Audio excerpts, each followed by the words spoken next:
the final film in Phase 4 of the MCU, Black Panther Wakanda Forever.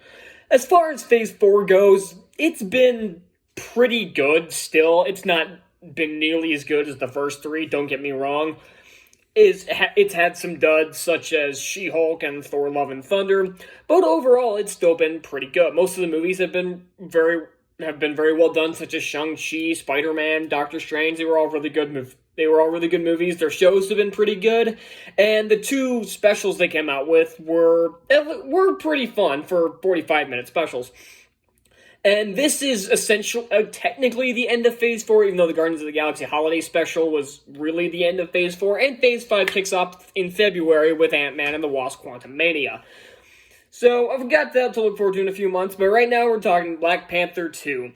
And if I should briefly talk about the first movie, I like the first movie. I don't think it's a flawless masterpiece like some other people proclaimed it, but I do find it to be a very good movie. It has problems, like I said, the effects don't look very good in most places, but overall it's still a really well done movie. And this one, I had some pretty high hopes for. The trailers made it look really good.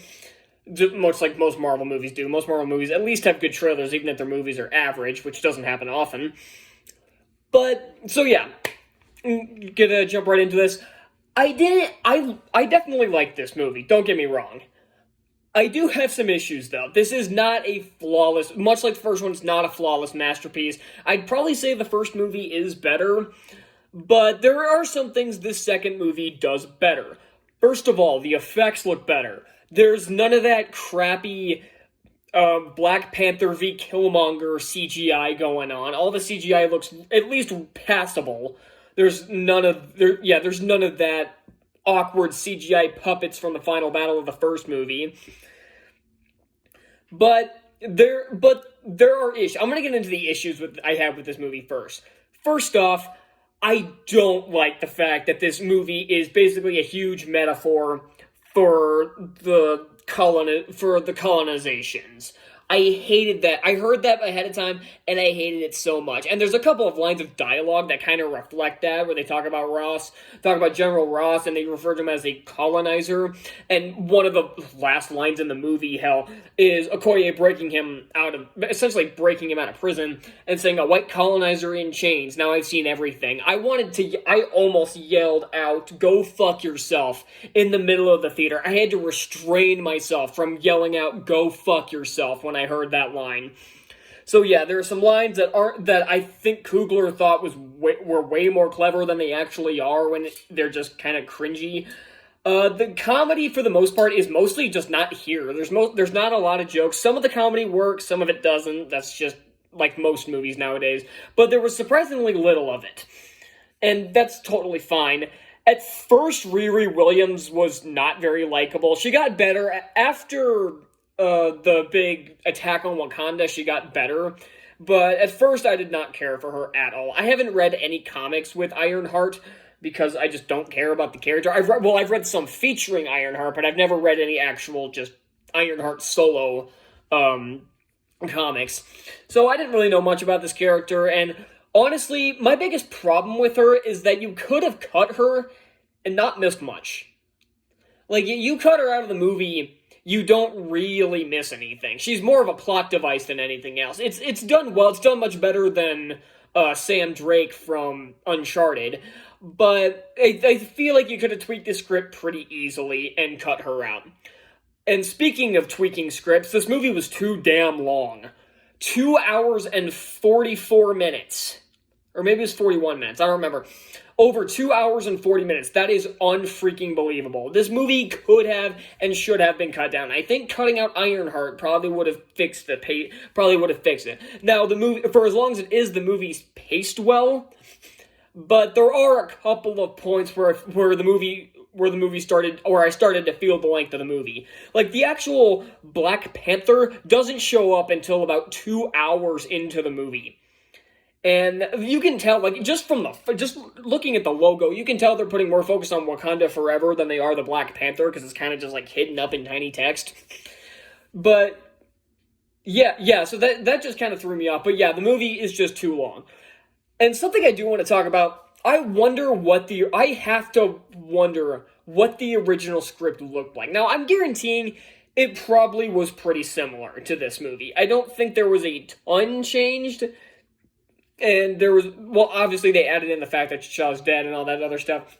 But I have a feeling that a lot of these scenes featuring Shuri, like, especially like the scenes between like her talking with Namor, I have a feeling these were probably in the original script, but it was T'Challa there instead of Shuri. And speaking of so, Killmonger shows up in this, and I knew that ahead of time, like most people did. But I seriously thought, like probably most people did, that they were bringing him back to life somehow. Thankfully, they did not go that route. The route they went was actually pretty clever. I liked what they did with Killmonger. I liked the scene he was in, so that was pretty well done. And like I said, the effects look much better than they did in the first movie. There's none of the weird, janky, unfinished CGI puppets flying around. It all looks good, especially when it comes to the final battle, because the final battle was a lot more grounded and gritty than the first movie was. First movie was a lot of flips and everything, a lot of flashy stuff, and like trains flying around like on a train track. Here it's just her and Namor fighting on a beach, and then there's like a bigger battle on top of a sea vessel. And again, it's just kind of a smaller confrontation, and that's fine. You don't need a big, huge battle sequence to end up. Not every movie needs to end like Avengers Endgame. This one, the fight between her and Namor brought to mind the fight between Spider-Man and Green Goblin at the end of No Way Home. That's kind of how it seemed here. And it was done really well. I like how the movie how at the end of the movie, she doesn't kill the villain, but it's not one of those things where he's like redeemed. They kind of like join up, I guess, like the two tribes like join together, but it's still hinted that Namor, at the end, it's still made clear that Namor is still a villain and will probably be a recurring villain in one of the upcoming movies, maybe. I don't know. So, and the story's pretty good. The story for this movie, the entire, oh my god, I'm having trouble talking about the story, because again, there's a lot of stuff going on, there's things that could have been cut. Ross is kind of pointless in this, but it's fun to see him back. Apparently, Valentina de Fonstein, I think, Val from, she was in Falcon and Winter Soldier, who basically seems like the one who was, like, recruiting, like, the Thunderbolt almost, because she, the one who showed up at the end of Falcon Winter Soldier with John Walker. She showed up in the end credits of Black Widow and sent Yelena after Hawkeye. So she's in this. Doesn't do a ton, but she's here. I guess they have to keep this character around because she's going to be from what I can tell, she's going to be the Nick Fury of the Thunderbolts, I guess. So we'll see what happens when that movie comes out in a couple years. Let me see. I talked about Iron Heart. I'm trying to think what else there is to talk about. The music's still pretty good. The first movie had a really good score to it. This one's pretty good too. They had Rihanna do some songs for this, and I don't hate Rihanna, but just why? And again, it's just not very prevalent. And like I said, the action sequences are pretty fun. I only tapped upon the final fight. The battle at Wakanda between the Talokans and when Talokans first appear in Wakanda, it's pretty fun. It's a pretty fun altercation. It doesn't do it, again, it's not a huge, like, Avengers level battle, but it works it works as what it is. And in I forgot to talk about M'Baku. He's in this. He's still fun. He's still a relatively fun character. Nakia shows up about halfway through the movie. Apparently she's been living in I want to say it was Mexico? I don't remember where it was. She was living off somewhere since Thanos' attack on Wakanda back in Infinity War. And the end credits revealed that she has a son, whose name is also T'Challa. He's also T'Challa's son anyway, so I guess they're trying to set up for a new T'Challa, I guess. I don't think it'll end up that way, but whatever. And so yeah, this was a pretty decent way to wrap up Phase 4. I didn't really have as much to talk about as I thought I was going to. But yeah, it was a decent way to wrap up Phase 4. I'm looking forward to Phase 5. We got Ant-Man and the Wasp: Quantumania.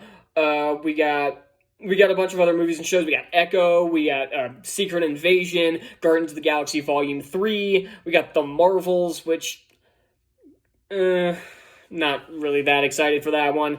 We get Thunderbolts, Daredevil, Born Again, we get Fantastic Four, which will actually end Phase 5. There's other movies I'm missing. Oh, Captain America, New World Order. So we got a lot coming up for Phase 5. And Phase 4, like, I'll have a ranking of Phase 4 up soon, but I gotta finish She-Hulk first. I don't want to, but I have to. So yeah, that's surprisingly all I have for Black Panther, Wakanda Forever.